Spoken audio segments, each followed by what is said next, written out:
सबसे ज्यादा राम के नाम पर दंगा हुआ जहां पर बीजेपी की सरकार है। चर्चा क्या हुआ तो लटका के मारेंगे।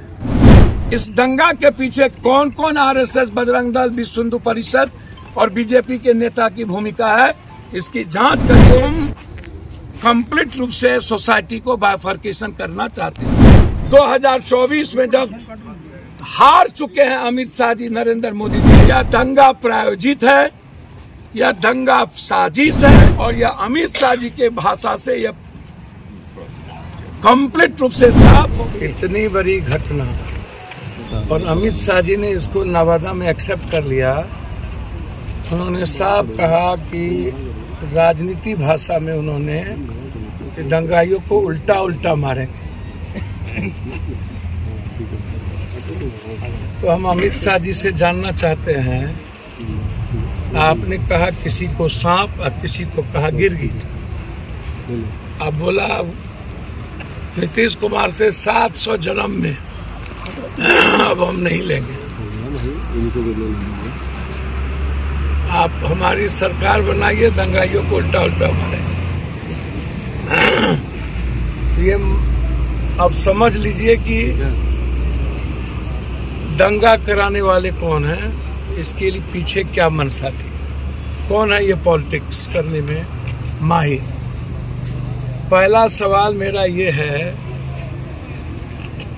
कि बिहार शरीफ पहले से ही सेंसिटिव था, तो बिहार शरीफ में हमारी सरकार है, यहाँ मुख्यमंत्री हैं, तो साजिश टारगेट बिहार शरीफ को ही क्यों किया गया, जहाँ 67-70%, 55% मुस्लिम है, वहाँ पर एक पत्थर नहीं चली, वहाँ एक दंगा नहीं हुआ, वहाँ तुम नहीं हुआ।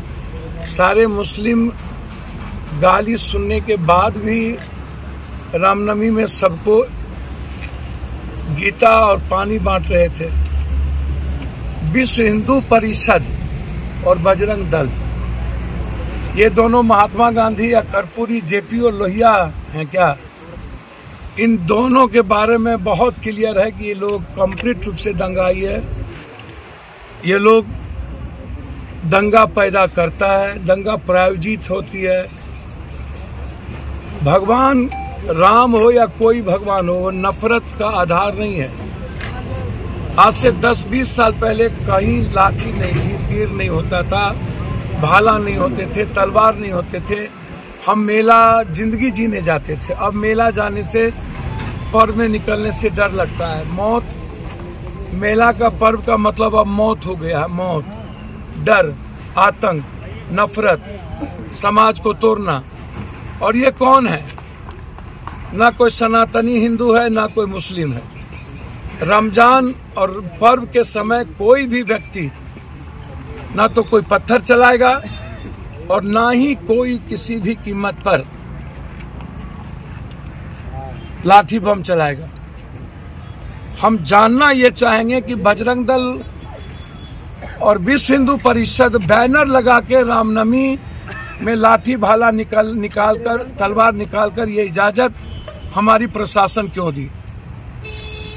क्या सड़कों पर लाठी भाला तलवार लेके जाने की इजाजत है, चाहे किसी भी पर्व में? यह सबसे बड़ा सवाल है मेरा।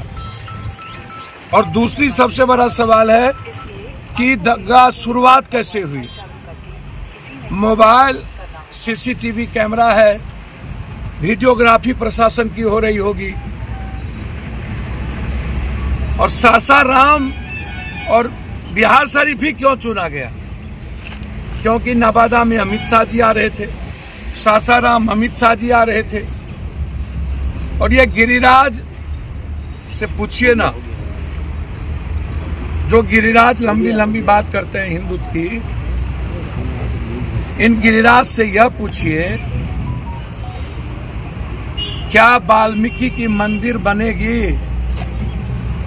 क्या वाल्मीकि संत रविदास की तस्वीर इनके घर में लगेंगे?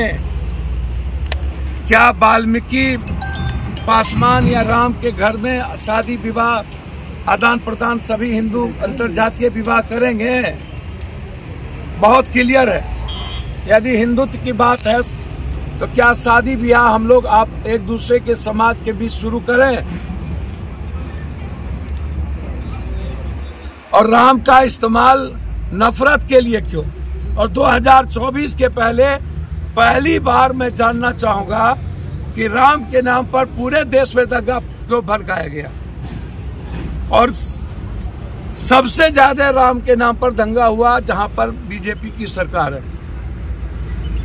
जब ये बिहार बंगाल में तीसरे नंबर पर आ गए, कर्नाटक ये चुनाव हार रहे हैं, देश में इनके पास कोई मुद्दा नहीं है। अमित शाह नवादा में आए तो एक बार बिहार और बिहारी के बारे में नहीं बोले, एक बार तमिलनाडु के बारे में नहीं बोले, एक बार गरीबी के बारे में नहीं बोले, एक बार विशेष राज्य विशेष पैकेज के बारे में नहीं बोले, एक बार कल जो सिलेंडर का दाम बढ़ गया उसके बारे में नहीं बोले, एक बार जो पलायन होता है बिहार से उसके बारे में नहीं बोले, मेरा जो इकोनॉमिकल रोक दिया गया है उसके बारे में नहीं बोले। विकास पर, महंगाई पर, किसान पर, सिलेंडर पर, बंद पड़े फैक्ट्री पर एक बार चर्चा नहीं हुई। चर्चा क्या हुआ? तो लटका के मारेंगे। मतलब है कि तुम कंप्लीट रूप से सोसाइटी को बाइफर्केशन करना चाहते हो। नीतीश कुमार जी से हम चाहेंगे हर कीमत पर स्पीडी ट्रायल करिए, 15 से 20 दिनों के अंदर दंगाइयों को सजा करिए। इस दंगा के पीछे कौन कौन आरएसएस, बजरंग दल, विश्व हिंदू परिषद और बीजेपी के नेता की भूमिका है, इसकी जांच करिए। अमित शाह जी के आने के पहले सासाराम और बिहार शरीफ को टारगेट क्यों किया गया, इसकी भूमिका तय करिए और देश को बताइए कि दंगा आरएसएस, बजरंग दल, विश्व हिंदू परिषद ने एक साजिश के तहत किया। यह झंडा जिस पर हनुमान की मूर्ति लगा दी गई, क्या कभी आपने देखा कि हनुमान को दाढ़ी और मोछ था? कभी राम के बगैर हनुमान का कोई मतलब? रामनवमी में राम की मूर्ति गायब, हनुमान को दाढ़ी वाला पहना दिया। लाल झंडा गायब, केसरिया ले आया। ये सब प्लांटेड था। एक ही जगह से झंडा, एक ही जगह से तलवार, एक ही जगह से भाला, एक ही तरह के झंडे। और 2024 में जब हार चुके हैं अमित शाह जी, नरेंद्र मोदी जी, उन्होंने बस एक आसरा समझा कि इस 24 के पहले इतना दंगा करा दो कि हम देश में पोलराइजेशन कर सकें। यह दंगा प्रायोजित है, यह दंगा साजिश है, यह दंगा समाज को बांटने के लिए है, यह दंगा सरकार को बदनाम करने के लिए है। और यह अमित शाह जी के भाषा से यह कंप्लीट रूप से साफ हो गया कि अमित शाह जी, आरएसएस ने स्क्रिप्ट लिखा दंगा होने का, 24 की तैयारी के बाद ये देश को अमेरिका के तर्ज पर ले जाना चाहते हैं, आरक्षण को खत्म कर देना चाहते हैं और संविधान को ये मिटा देना चाहते हैं। इसकी साजिश ऊपर है, नीचे नहीं।